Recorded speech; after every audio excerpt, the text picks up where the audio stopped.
Not what we started to teach, which was that every baby is, I don't know, let's not even put it on the birth certificate. That's what they wanted. Were we teaching that? Yes, we When were. were we teaching that? Teaching it, it was a law here in California. See, To teach what? Don't put sex on the birth certificate. We'll see. Bill Maher has finally laid out just how frustrated he is with the modern left and honestly, I didn't see it coming. Yes, he's clashed with them for years, but very few expected the moment where he would say it this plainly. Maher didn't soften his words at all, warning that the left needs to act fast if it wants to protect the little influence it still has, because its grasp on clear thinking is slipping. This is a bold one, so get ready for a wild ride. This country is not as mature as it thinks it is. We elected Obama, and clearly the country freaked out. We're still living in that freak out.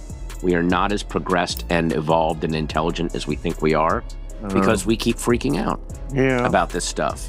Well, you know, the left freak out too. The left freaked out about a lot of too.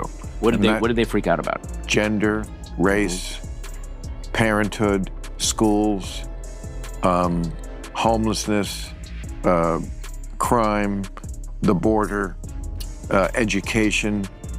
Like we stopped being a scientific people.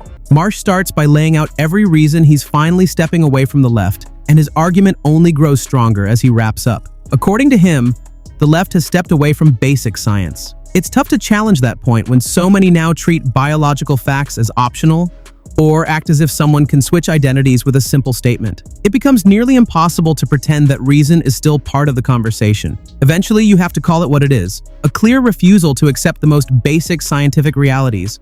It's not scientific. But the left certainly stayed scientific. No, they didn't.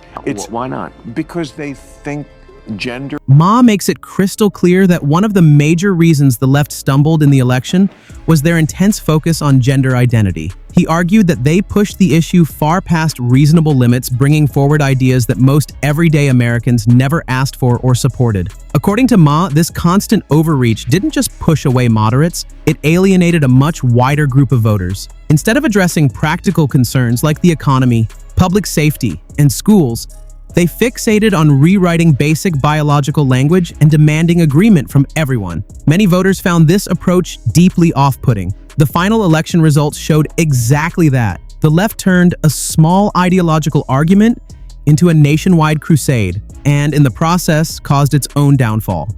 Not what we started to teach, which was that every baby is, I don't know, let's not even put it on the birth certificate. That's what they wanted. Were we teaching that? Yes, we When were. were we teaching that? Teaching it, it was a law here in California. See, To teach what? Don't put on the birth certificate. We'll see. Now, we've passed that period now. I'm sorry, I don't remember that. I mean, I know, because it doesn't get in the blue sky bubble. Wait a minute, I'm not just on blue sky. I really think that's a lot of it, is that some of this stuff doesn't get in to everybody's media. Ironically, the very ideas the left once defended with full force are now being pushed aside. Many of the same voices that loudly championed those positions are suddenly acting as if they never said a word.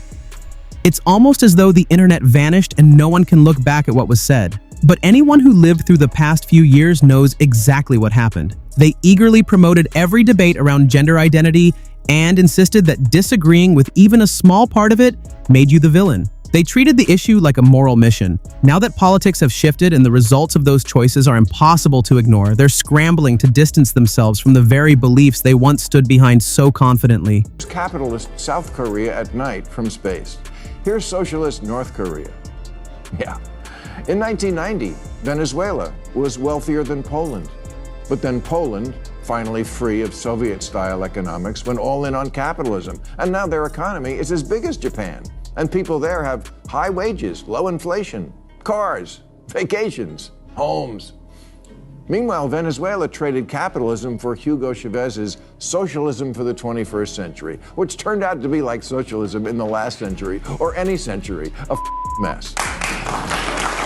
Ma says he has yet another reason for cutting ties with the left: their renewed enthusiasm for socialism. He argues that socialism isn't just flawed, it's a disaster waiting to unfold. According to him, Embracing socialist ideas doesn't boost the Democratic Party's momentum. It slows it down and puts what little progress remains at risk. Americans have seen how socialism has played out in other nations, and the results haven't inspired confidence. Most people aren't willing to gamble their future on something with such a shaky track record. Ma believes the left keeps pushing a belief system that many see as unreliable, and instead of taking criticism seriously, they double their efforts. To him, that looks like a path toward political collapse. Turned one of Latin America's richest countries into one of its poorest. Low wages, high inflation, shortages, outages, 8 million people fleeing.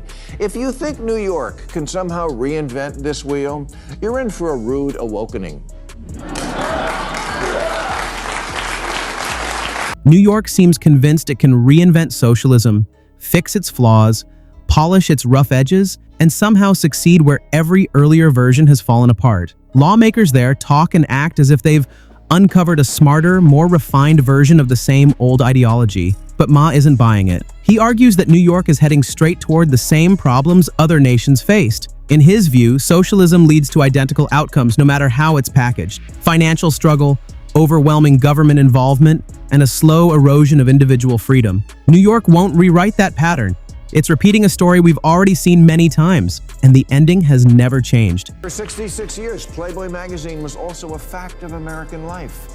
Sears sold your father a mattress, and Playboy was what he hid under it.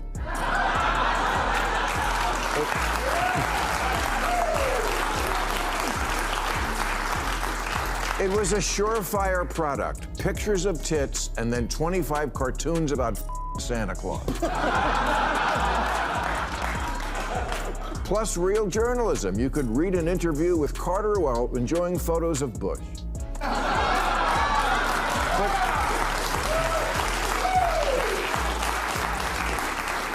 But then it started messing around with the formula. Like the Democratic Party, Playboy decided they didn't need straight men anymore. Maher goes so far as to claim that the Democratic Party is responsible for spreading what he calls the woke virus. In his view, instead of focusing on the real-life concerns of their supporters, safety, affordability, and basic stability, the party chose to engage in ideological fights that most Americans never asked for. He argues that Democrats became fixated on gender identity, treating it as the centerpiece of modern politics while ignoring policies that could genuinely help people. According to Maher, this obsession didn't stay inside political debates. It spread across the culture, influencing every corner of American life. Even major companies that once defined mainstream culture weren't spared. He points to Playboy as a clear example, saying the magazine shifted from its original identity to repeating the same woke viewpoints popular on the political left. For Maher, this cultural change reveals just how far the Democratic Party has drifted from its earlier values. By putting extreme ideological goals ahead of everyday issues, they not only weakened themselves politically, but also helped reshape American institutions in ways that pushed away the very people they claimed to represent. Transgender women and gay men on the cover, and predictably sales, like their subscribers' penises, collapsed.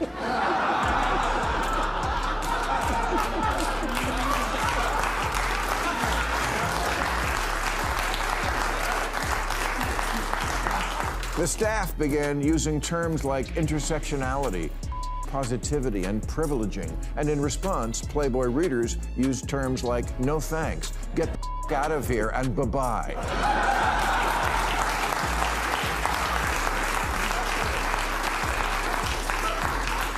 At one point, Playboy, yes, Playboy, even dropped the which is like cigar aficionado announcing, we're getting rid of the cigars.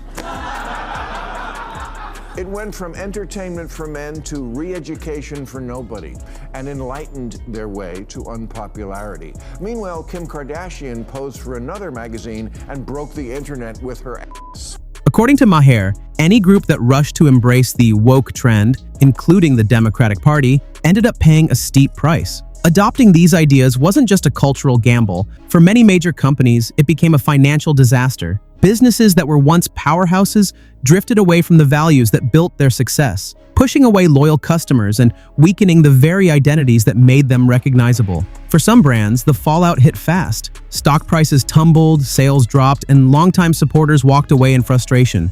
Playboy, for instance, lost the audience that had supported it for generations when it tried to reinvent itself with a forced new image. A magazine that was once a massive cultural symbol suddenly found itself out of touch with its core fans. Budweiser experienced one of the biggest consumer reactions in recent corporate memory after promoting controversial social messaging. Sears, once a giant in American retail, followed a similar path, leaning into symbolic cultural signaling while ignoring the fundamentals that kept the company alive and eventually suffering the consequences.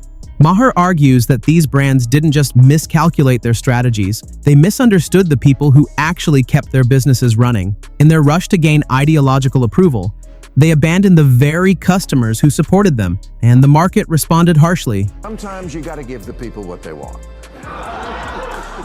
But for some weird reason, it's apparently tempting for some people to not do that, because even Cracker Barrel recently decided that they felt a little embarrassed that it was so popular with bumpkins who salivate at the sight of an old wagon wheel screwed to the wall. So they changed it to this, which got them no new customers while pissing off the old ones. It reminded me of when Chuck Schumer said in 2016 that for every blue-collar Democrat we lose in Western Pennsylvania, we're going to pick up 2 moderate Republicans in the suburbs of Philly, Ohio, Illinois, and Wisconsin. Instead of addressing the pressing challenges that ordinary people faced, they focused on teaching the public about topics like gender identity and the involvement of trans women in sports. While these subjects matter to certain groups, most Americans were more worried about their paychecks, the direction of the country, and increasing crime rates. Ma explains that this gap between cultural debates and real-life concerns played a major role in shaping the election results. Many on the left were shocked and confused by the overwhelming outcome, unable to understand why so many voters rejected a progressive platform they believed was both morally right and culturally important. For Ma, the experience serves as a reminder to stay connected to everyday reality. Blades back on the wall.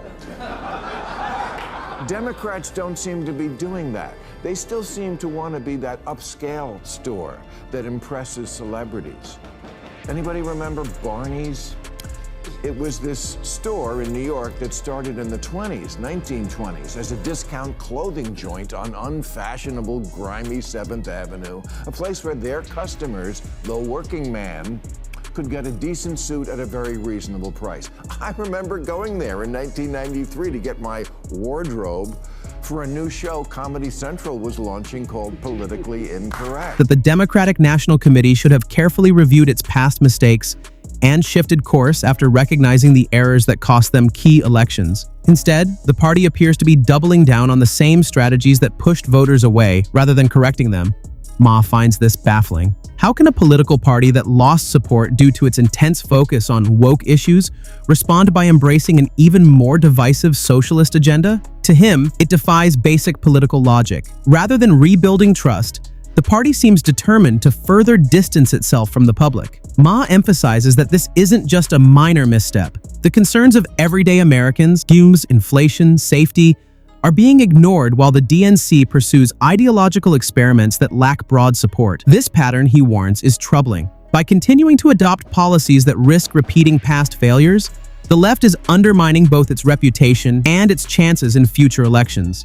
He paints a striking picture. The party's focus on socialism, gender identity, and woke culture has not only alienated voters but also weakened the Democratic Party and key institutions. Ma cautions that unless the party shifts toward practical solutions and rebuilds its connection with its base, it risks repeating costly mistakes that could leave its future in doubt. That wraps up today's video. For more content like this, please click like and subscribe to the channel. Thank you for watching, and I look forward to seeing you next time.